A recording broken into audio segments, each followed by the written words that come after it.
Okay. Um, so I'm about to hit enter for this link. Let's see if this takes me where I need to go.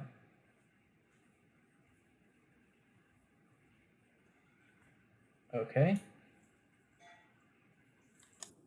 Okay, so I've brought this in, or I've gotten to this sheet. Okay, I'm making a copy.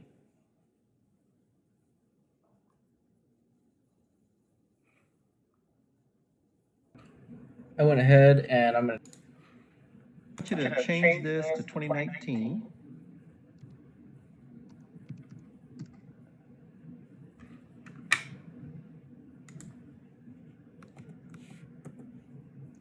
And change this to fiscal year instead of quarter.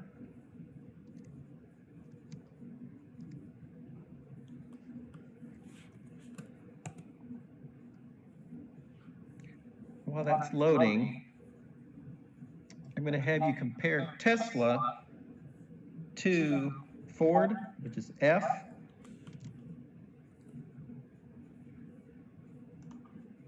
No.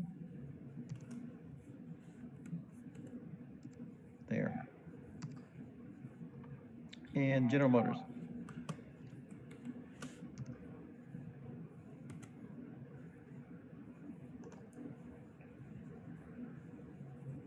And you'll see here it's going to put in Tesla and put in General Motors.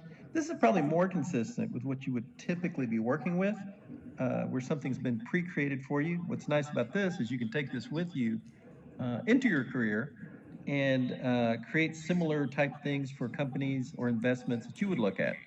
So this is a comparison for 2019, for the year in 2019, Tesla. It's rounded to millions, you don't get these gargantuan numbers. And I'm going to have you compare Tesla to Ford Motor Company and to General Motors Motor Company. And what I want you to do is I want you to look at questions 3 through 7 at the bottom of 354.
And I want you to talk to me through what notable differences you notice between Tesla, Ford, and General Motors. Notice that you have liquidity ratios that are handy dandy and done for you, which is kind of nice.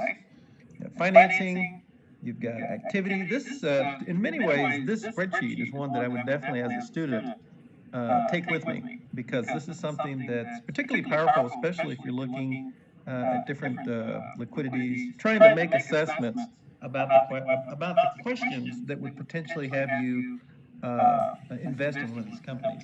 So look at Q3 through Q7 at the end of page 354. And that, I'm not looking for any specific magic answer. I'm looking for you to show off and tell me what some of the differences are between Tesla and companies like Ford and GM. I hope you find this useful.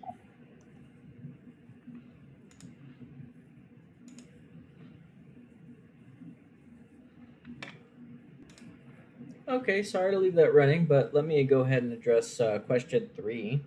Um, Looking at the different financial ratios, um, We'll take the current ratio just offhand. Um, Actually looks fairly comparable. Really, so does the quick ratio. I wonder if there's anything that is just way out of bounds. I see Ford has a higher debt to equity ratio. That's interesting. But really, we want to compare that to Tesla, I think. GM times interest earned. So there's definitely some uniqueness going on with the financials here. Really want to see where Tesla is standing out. Here, average days in inventory. That's interesting. So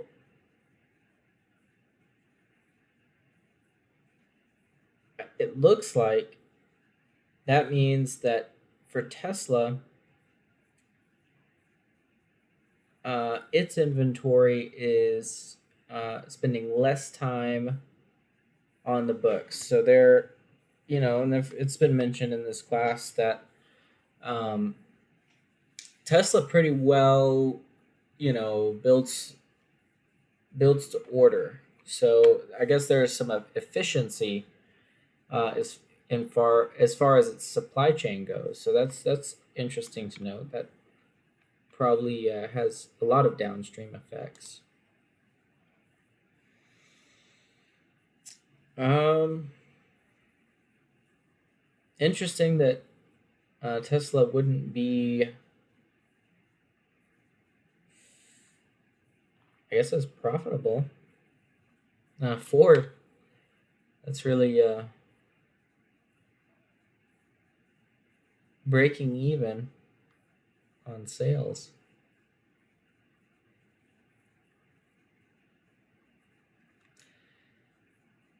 And return on assets also really interesting. The question that arises for me is like, there must be reasons why this stock maintains its value, and that would be something definitely that needs to be investigated. Where are all the assets going, and how does stock value remain so high? I guess due to speculation, but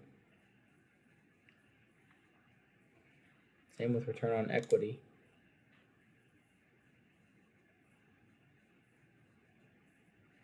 Already addressed some of these similar metrics. Okay. Okay, let's look for some changes over the last 3 years. This would be interesting. This looks pretty stable for the current ratio and the quick ratio.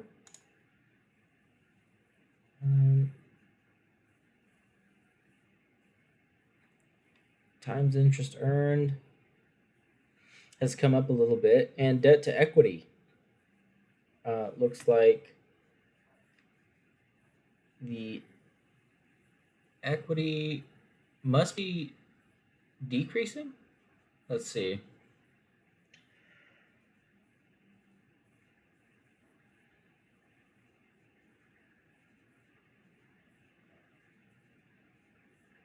Either total liabilities or total equity must be decreasing.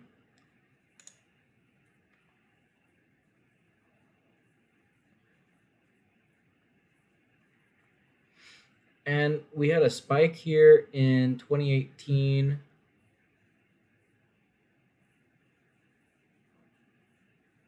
Looks like in receivables, probably.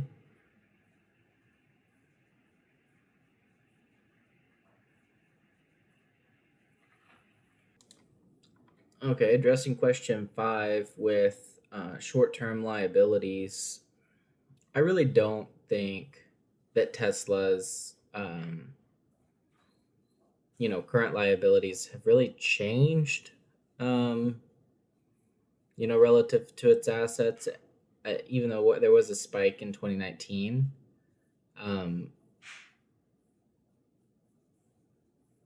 For its assets compared to its liabilities. Maybe it's decreased some liabilities, maybe it's increased some assets, but I think that's really remained the same.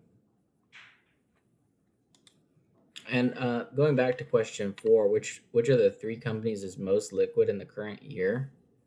Um,